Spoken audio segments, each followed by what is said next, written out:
Hi there, welcome back. I'm David Jones at Strategic Farm East. It's now June, and we're just going to talk about Work Package 3, which is all about nitrogen use efficiency. Over the last few years, the price of fertiliser has gone berserk, but just recently it's got a bit cheaper. But fertiliser has never been cheap, it's always been expensive, and we need to use it as carefully as we can.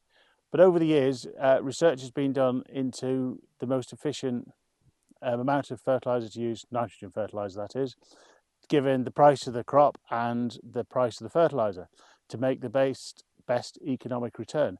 However, nowadays it's also important the carbon footprint of the crop we're trying to grow, which is also equivalent to how much fertiliser we use. Although in lots of cases people aren't paying us for that, as a responsible citizen, it's something we need to look at and try and improve our carbon footprint on the farm. So this is why we're looking at nitrogen use efficiency, partly off the back of the price, but also do we need to use as much as we have been doing? And one of the things is a lot of the research has been, this is the amount we put on and a bit more to make sure.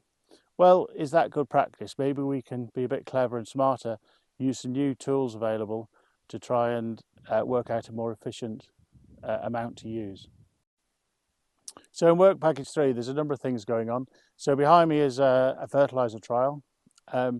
This field in particular, we've got quite a lot of history and data in this field, so this is the field we chose. However, with the very wet autumn, it didn't establish that well, and we nearly wrote this field off, particularly the bit where I'm stood.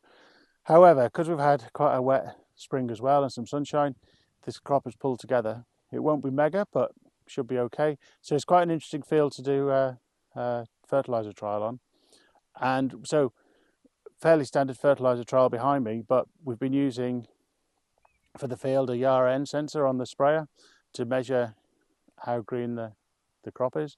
Also a handheld nitrogen tester to test the leaves, and yeah, trying to work out and collect data basically so we can analyse at the end, because we only know the answer, have we done the right thing, at the end, not during the season. So we need to collect the data and work out what's worked and what hasn't.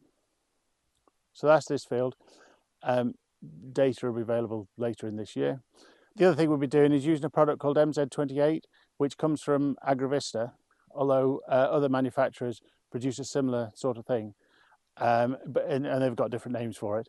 But it's basically a foliar nitrogen, so it gets absorbed by the leaves rather than the roots of the plant. And they're suggesting replacing the last 40 kilos of regular nitrogen with this MZ28.